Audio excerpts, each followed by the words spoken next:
Dalawa, sabay. Sabay. Ay, mag-asawa. Pasok, pasok, pasok. Sabay. Nice, nice.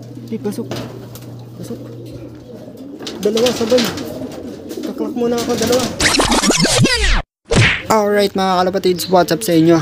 Abangan session na naman tayo. Release point is Bacoor, Cavite. Ang air distance natin doon is 132 kilometers. Grabe. At nirelease nga sila ng alas 7 ng umaga. Time check 8:18. Mamaya pa tayo mag-aabang bandang 8:40 sa speed na 1-2 pababa. Good luck sa lahat. Sana pala rin 3 ibon yung kinarga natin, yung in-entry natin.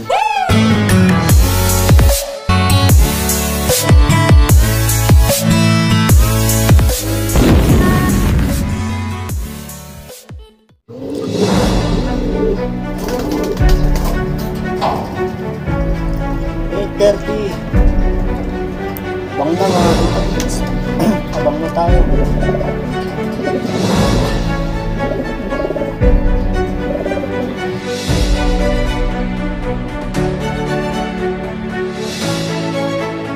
Nakakabahan ako, 3 yung ating entry sa Grand Cooling Motor Cup. 2 motor ang premium, isang Click at saka isang Honda 125. Maraming consolation. Sana sa 3 ibon natin yun sana meron namang isang palaris. Palay panahon, no? Ganda. Mainit mga kalapatid. A few moments later.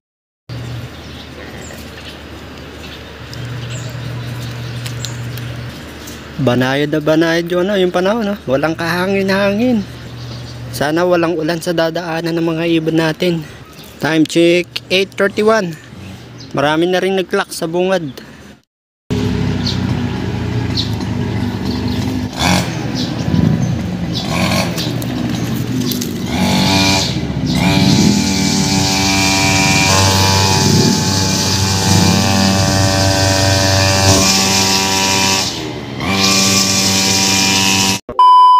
Yo mga kalapatid, 8:45 na.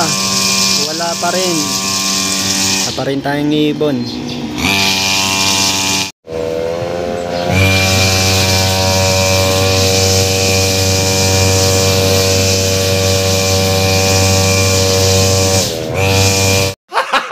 Gago! Napakatumal. Grabe. Time check 8:59. Grabe, wala pa tayong ibon. Tumal. Saan na kaya yung mga yon? Alas 9 na, wala pa rin guys. Baba ng speed. Huwag lang magpapakatro.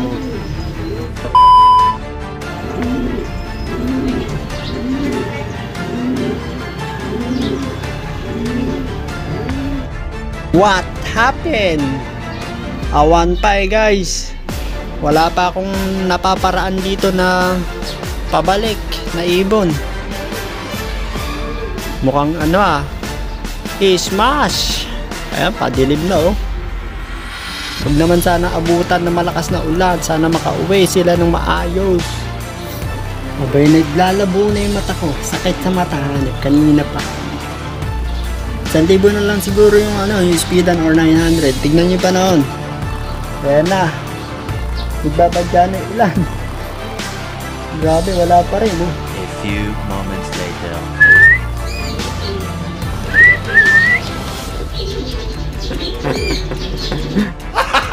Gago! Wala pa rin. Time check 9:15. Ano yun? Ano yun? What happened?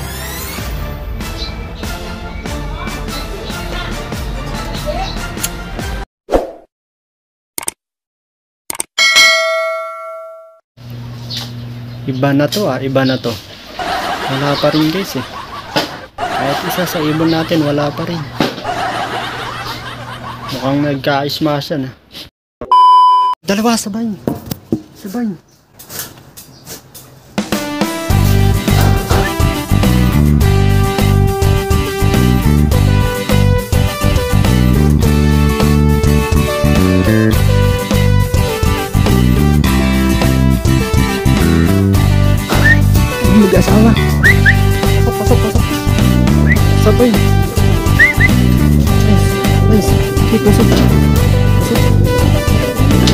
boy. Naklak muna ako dalawa. A few moments later. Rin yung isa. Di pa ako tapos, sunod-sunod sila. Nahuli si Diwata. Walang ya, wala man mo akong... Alright. Ito na. Clock muna ako guys. Time check. 9:24. Ang last clock natin si Diwata. Ayan, ayan na sila tatlo, umiinom. Ito yung sticker ni Bruno, ni Miss Grishel at saka ni Diwata. Ayan. Nanginginig naman ako, sabay-sabay. Ayos.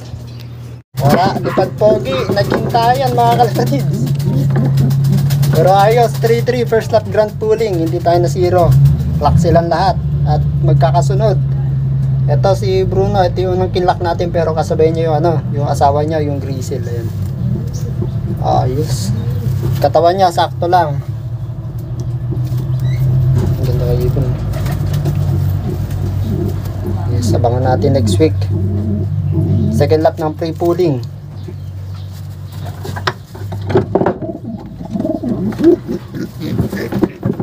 Ito yung pangalawang na-clock natin.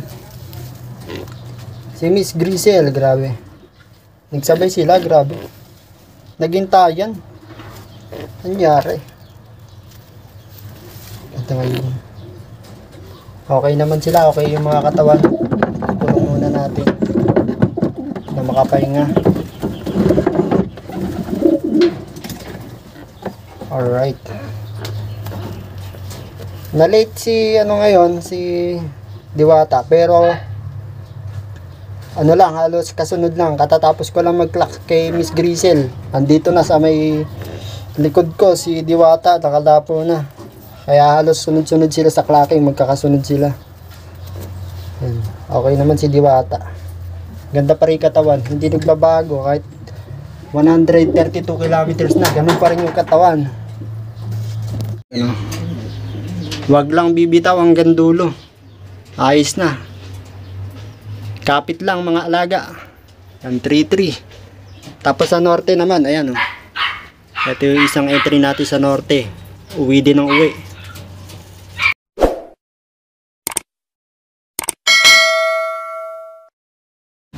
Ayan, good morning mga kalapatids. Loading din na naman pala mamayang gabi. Ang release point is Carmona, Cavite. Yun ang pinaka-mitos. Nasa 140 or 150 kilometers na siguro. So kakarga ulit tayo, tsaka magpupuling tayo. Mamaya papakita ko sa inyo yung kondisyon ng tatlong ibon natin na kinakarga.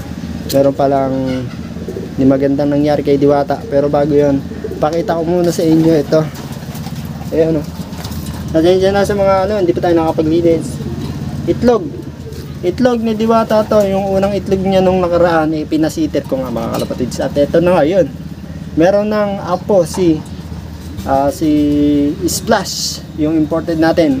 At saka meron ng apo si ang pinaris ko kasi kay Diwata is anak ni Genesis. So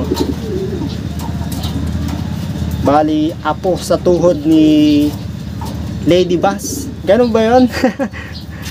ito na. Sana napisaan yung dalawa. Ay! Ayun lang. Mukhang hindi mapipisaan itong isa. Ay! Gumagalaw. Mapipisaan yan, mga kalapatids. Ayan o. Kaya naman mga kalapatids, ginawa consider itong dalawa na to. Kasi yung itlog nila, wala pa lang similya.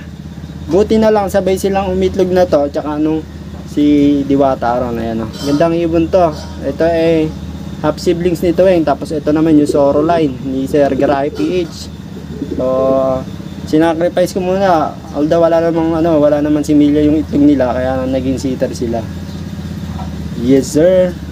So tignan naman natin yung yung kondisyon ng tatlong ibon natin na kinakarga. So clock sila, first lap grand pooling. Magaganda na rin speed, okay na rin yun. Goods na rin ako ron, pero ang nanibago lang ako kay Kulakay. Kay Diwata. Kasi nga mga kalapatids, nangitlog pala. Nangitlog siya. Yung unang itlog niya, nailaglag niya sa may truck. Hindi ko napansin. Kasi ilang araw na yung nakalipas, Nung umuwi ito ng itlog mga kalapatids, ito isa lang itlog niya rito, ayan, isa lang. So ibig sabihin na ilaglag nga niya yung unang itlog niya sa may crates ng club. Kaya bali yung dalawang arrival niya talagang hirap siya. Pero ngayon naka-recover na yan siguro. Testing natin sa pooling. Baka sakali mga kalapatids, gumanda na yung performance niya dahil nga wala na siyang dinadalang itlog sa kanyang tiyan. So ito naman yung dalawang ibon natin na si Bruno, anak ni Bruno. Ayan, Bruno the second. Goods naman yung ano nila, yung kondisyon.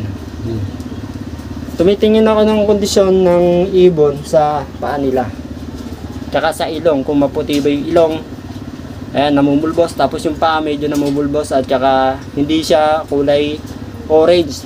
Kapag ka kulay orange na kasi mga kalapatids, huwag nyo na ikarga, wala na sa kondisyon nyo. Baka mawala na lang sa